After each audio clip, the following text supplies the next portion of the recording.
Tout à l'heure, dans mon intervention, je vous ai dit qu'il y avait des tendances, c'est-à-dire vers un équilibre ou un autre.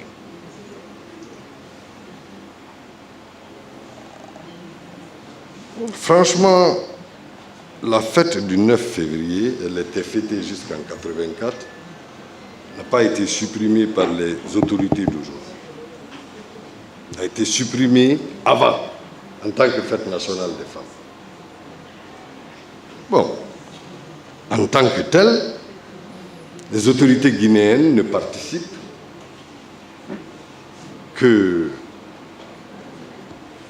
comme tout à l'heure, vous avez vu, le ministre de l'enseignement préuniversitaire, de l'enseignement supérieur, de la recherche, était là. Mais lui, il est aussi du PDG. Peut-être il faut faire la précision. Il faut faire la précision que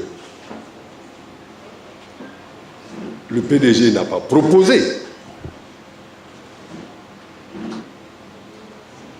Surtout cette fois-ci qu'il a été reconduit. Mais il est du PDG. Et je crois que c'est la qualité de son travail là-bas. Il est membre du comité central du PDG. Et je pense que c'est la qualité de son travail là-bas qui lui a valu d'être reconduit et d'être promu même ministre d'État. Mais il était là. Si on considère ça comme une reconnaissance, par rapport à l'organisation du 9 février par le PDG RDA, cela est une reconnaissance.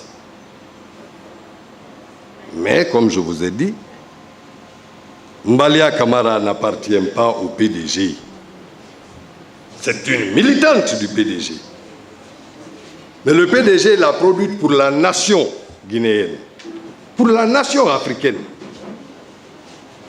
Bon, donc on espère que pour ces raisons, non personnelles, mais objectives, de prise en compte de notre histoire, Mbalia Camara soit reconnue comme telle, elle repose au mausolée national.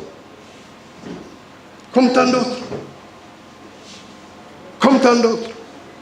Nous souhaitons, puisque je vous ai dit tantôt aussi, qu'on ne peut pas avoir si on n'est pas. Et on est par rapport à son passé, à son histoire. Il faut l'incarner totalement.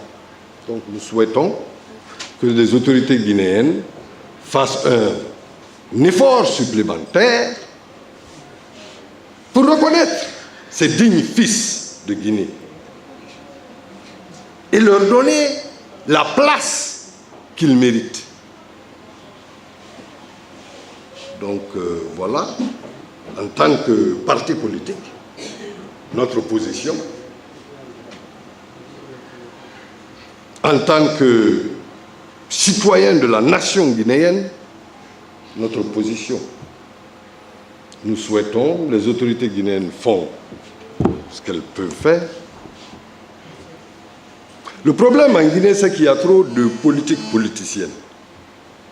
Ça me permet, votre question me permet de déboucher sur autre chose. Nous avons beaucoup trop de politique politicienne. Et la politique politicienne, c'est l'aspect politique de ce que je vous ai dit tout de suite, le mensonge. On a critiqué en haut, on a dit qu'en Guinée, on est malade en Guinée. C'est ça que ça produit. Quand on fait trop de politique de salon, c'est des jeux de salon. Vous êtes des footballeurs, vous savez de quoi je parle. Ça compromet dangereusement l'unité, surtout, dont on a besoin. Donc, il faut que les choses soient claires. Il faut que le leadership sache et définisse clairement des positions, surtout par rapport à des questions comme ça, qui sont des questions fondamentales d'équilibre. Parce que c'est lié à notre être. C'est lié à qui nous sommes.